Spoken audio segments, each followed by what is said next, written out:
Assalamualaikum warahmatullahi wabarakatuh. Perkenalkan, saya Nafahatul Askia dengan NIM 103249092. Saya dari kelas HTNC. Di sini saya ingin memenuhi tugas mata kuliah Fikih Jinayah, yaitu sedikit menjelaskan mengenai materi-materi yang sudah pernah dibahas atau dijelaskan. Nah, yang pertama itu ada jarimah hudud 1. Pengertian jarimah hudud itu adalah tindakan pidana dalam hukum pidana Islam yang sanksinya telah ditetapkan secara tegas dalam Al-Quran dan Sunnah Nabi Muhammad SAW. Hukuman yang dikenakan disebut dengan hukuman had. Nah, had sendiri itu adalah hukuman yang telah ditentukan jenis dan jumlahnya oleh syarah dan menjadi hak Allah Subhanahu wa Ta'ala sehingga tidak dapat diubah atau ditawar oleh manusia. Nah, jarimah hudud 1 adalah jarimah yang diancam dengan hukuman had, dan had adalah ancaman hukuman yang telah ditentukan macam dan jumlahnya dan menjadi hak Allah. Dasar hukum jarimah hudud ini meliputi zina. Zina itu adalah melakukan hubungan seksual antar laki-laki dan perempuan yang belum menikah atau belum memiliki ikatan nikahan, yaitu dengan memasukkan zakar ke dalam faraj yang haram tanpa adanya syuhbat dan secara naluri mengundang syahwat. Nah, sanksi perbuatan zina dalam syariat Islam dibedakan berdasarkan status pelaku, yaitu pertama itu ada pezina yang sudah menikah atau muhsan dan pezina yang belum menikah atau ghairu muhsan.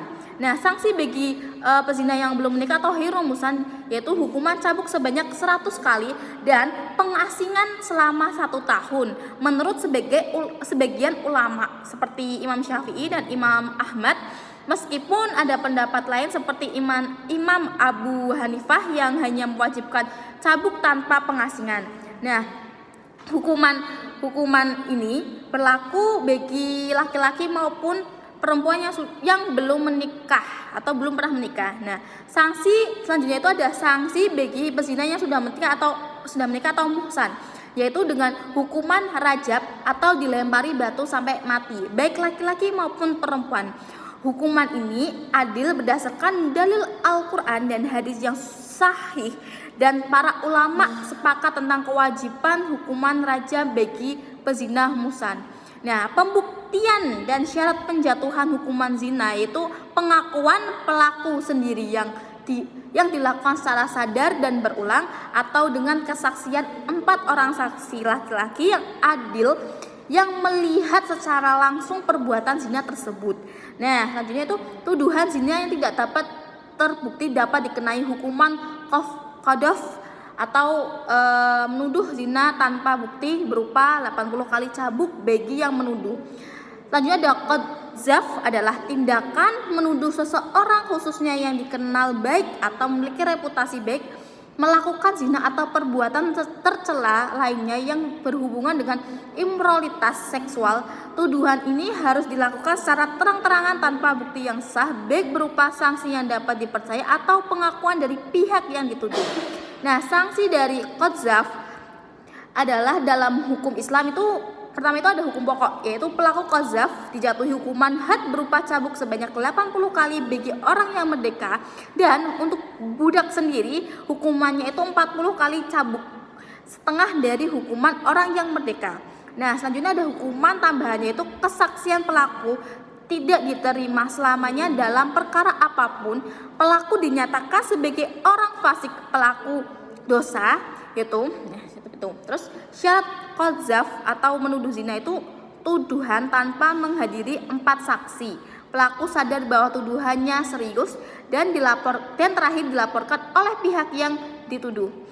Hikmah qadzaf sebagai pengingat bagi umat Islam untuk selalu mencari kejelasan atau kabayun sebelum menuduh orang lain. Nah, selanjutnya itu ada yang ketiga, itu ada syirabah atau syirabah dalam konteks hukum Islam merujuk pada minuman keras atau alkohol.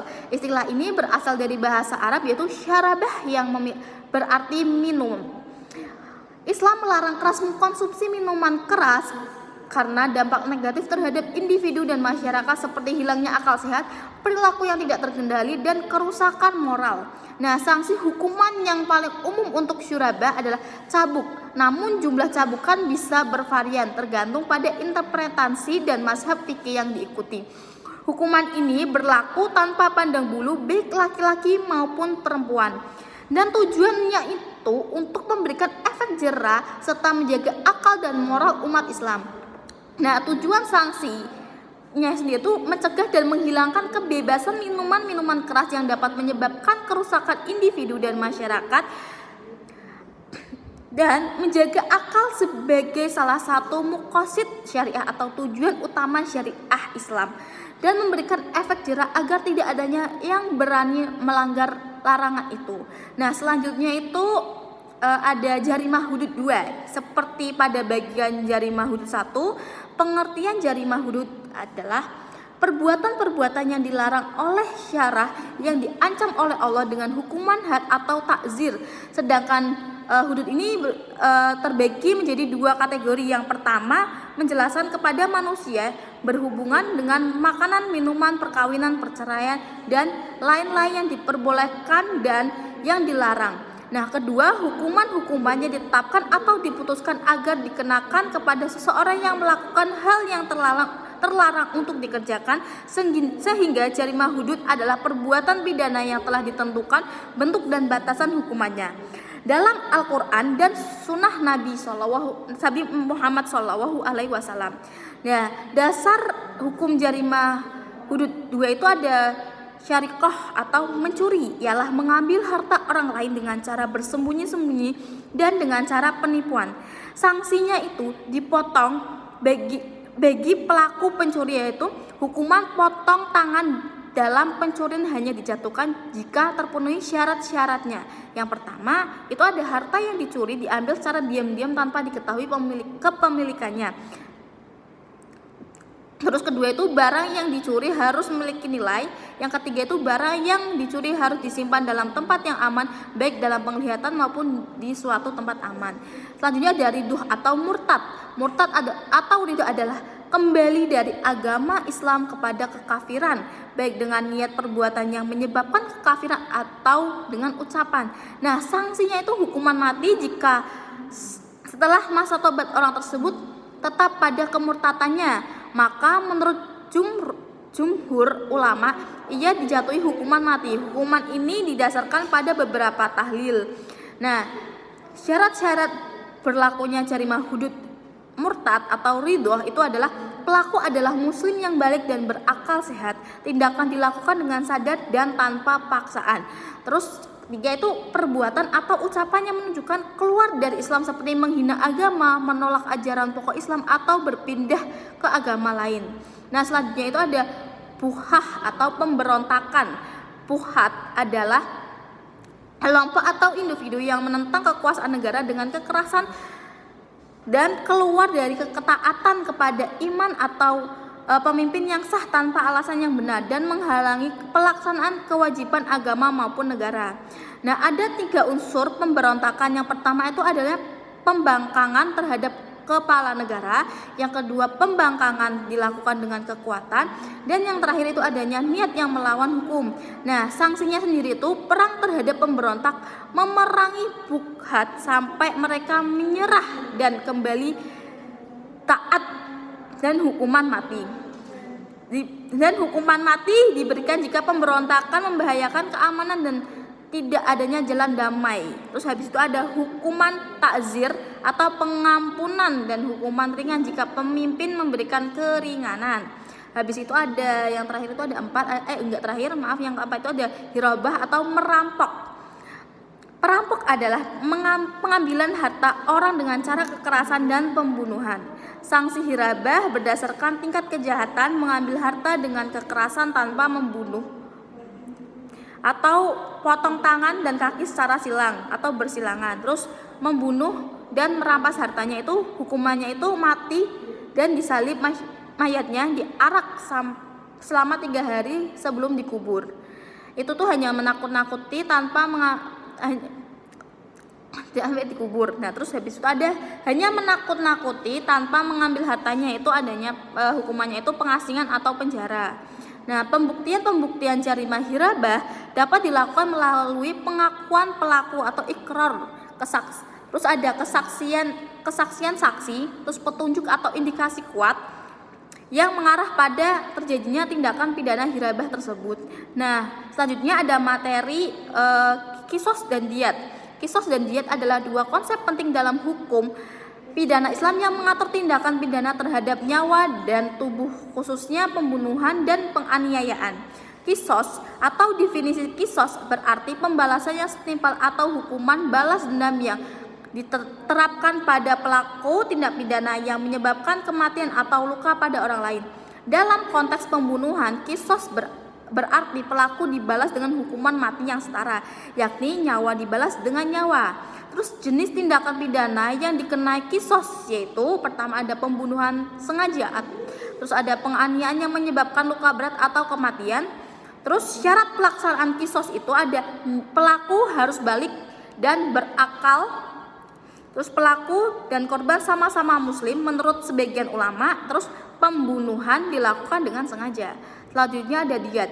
Definisi diat adalah ganti rugi atau kompensasi materi yang dibayarkan oleh pelaku atau keluarganya kepada korban atau keluarga korban sebagai pengganti hukuman kisos jika keluarga korban memaafkan pelaku.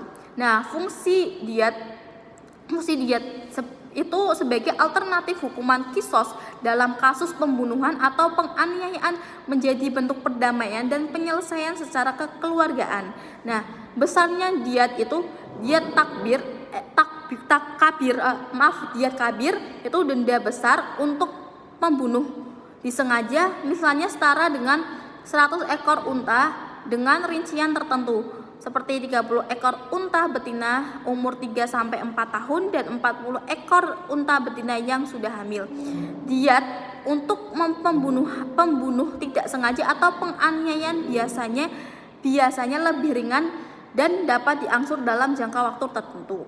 Nah, pembayaran diat dibayar oleh pelaku atau keluarganya kepada keluarga korban. Jika pelaku tidak mampu, dia dapat ditanggung oleh keluarga pelaku atau masyarakat melalui mekanisme sosial tertentu. Nah, selanjutnya itu ada materi reformasi dan positifikasi hukum Islam di Indonesia. Reformasi dan positifikasi hukum Islam di Indonesia merupakan dua konsep penting yang saling berkaitan dalam perkembangan sistem hukum di negara ini. Keduanya mencerminkan upaya untuk mengintegrasikan nilai-nilai Islam ke dalam kerangka hukum nasional, sejalan dengan dinamika masyarakat dan tuntunan zaman. Reformasi hukum Islam merujuk pada upaya pembaharuan dan penyelesaian pemahaman serta penerapan hukum Islam agar relevan dengan konteks kekinian di Indonesia. Ini tuh melibatkan pembaharuan pemikiran seperti mengkaji ulang interpretasi hukum Islam tradisional atau fikih klasik yang terkadang dianggap kaku dan kurang responsif terhadap isu-isu modern ini. Ini seringkali didorong oleh semangat ijtihad, yaitu upaya sungguh-sungguh untuk merumuskan hukum berdasarkan Al-Quran dan Sunnah dan mempertimbangkan kondisi masyarakat. Terus peningkatan status perempuan. Salah satu fokus utama reformasi hukum keluarga Islam adalah meningkatkan status dan hak-hak perempuan, terutama dalam isu-isu seperti perkawinan, poligami, talak, dan warisan. Nah, Undang-Undang Nomor 1 Tahun 1974 tentang Perkawinan dan Kompilasi Hukum Islam atau KHI adalah contoh produk hukum yang merefleksikan semangat ini. Fleksibilitas dan keadilan, yaitu reformasi bertujuan untuk menciptakan hukum Islam yang lebih fleksibel dan mampu memberikan keadilan bagi seluruh masyarakat, termasuk dalam konteks masyarakat pluralistik di Indonesia. Ini berarti mencari solusi atas persoalan-persoalan baru yang muncul akibat perkembangan zaman. Nah, selanjutnya itu ada positivisasi hukum Islam adalah proses memasukkan atau melembagakan norma-norma hukum Islam ke dalam peraturan perundang-undangan nasional sehingga memiliki kekuatan hukum yang mengikat dan dapat ditegakkan oleh negara. Ini berarti hukum Islam tidak hanya menjadi living law atau hukum yang hidup di masyarakat, tapi juga menjadi legal law, hukum yang tertulis yang berlaku. Beberapa contoh nyata positivisasi hukum Islam di Indonesia itu meliputi Undang-Undang Nomor 1 Tahun 1974 tentang perkawinan, yaitu undang-undang ini mensyaratkan perkawinan sah apabila dilakukan menurut hukum masing-masing agamanya secara implisit atau mengakui hukum implisit. Terus perkawinan Islam bagi umat muslim. Terus Undang-Undang Nomor 7 Tahun 1989 tentang peradilan agama dan atau perubahannya. Itu undang-undang ini memberikan kewenangan kepada peradilan agama untuk menyelesaikan perkara perdata tertentu seperti perkawinan, warisan, wakaf, hibah, dan sedekah bagi umat Islam. Reformasi dan positivisasi hukum Islam memiliki pengaruh signifikan terhadap sistem hukum Indonesia, yaitu seperti diverifikasikan sumber hukum. Sistem hukum Indonesia yang menganut tradisi civil law diperkaya dengan masuknya hukum Islam sebagai salah satu sumber hukum positif, khususnya dalam bidang hukum keluarga dan ekonomi syariah. Dan penguatan lembaga peradilan agama. Positivisasi hukum Islam telah memperkuat eksistensi dan peran peradilan agama sebagai bagian integral dari sistem peradilan nasional. Nah, selanjutnya ada perlindungan hak-hak warga negara melalui produk-produk hukum hasil reformasi dan positivisasi hak-hak warga negara, khususnya perempuan dan anak dalam lingkup keluarga muslim lebih terjamin secara hukum. Nah, tantangannya meskipun demikian, proses reformasi dan positivisasi hukum Islam di Indonesia tidak lepas dari tantangan seperti perdebatan internal umat Islam, kayak terdapatnya perbedaan pandangan di kalangan umat Islam mengenai sejauh mana hukum Islam harus diresmikan dalam hukum nasional antara kelompok yang berpegang teguh pada tradisi atau taklid dan kelompok yang mendorong pembaharuan atau ijtihad. Terus ada tantangan struktural dan kultural, ya adalah seperti gagasan aktualisasi hukum Islam masih diperdebatkan tidak hanya di internal umat Islam tapi juga eksternal. Kultur masyarakat Indonesia yang beragam seperti adanya beberapa sistem hukum yang berlaku menjadi tantangan. Terus kesenjangan pemahaman. Itu adanya kesenjangan pemahaman di kalangan legislator dan penegak hukum terkait substansi dan filosofis hukum Islam. Sekian materi yang bisa saya jelaskan, kurang lebihnya mohon maaf apabila terdapat kata-kata yang salah atau belibet. Sekian, terima kasih. Wassalamualaikum warahmatullahi wabarakatuh.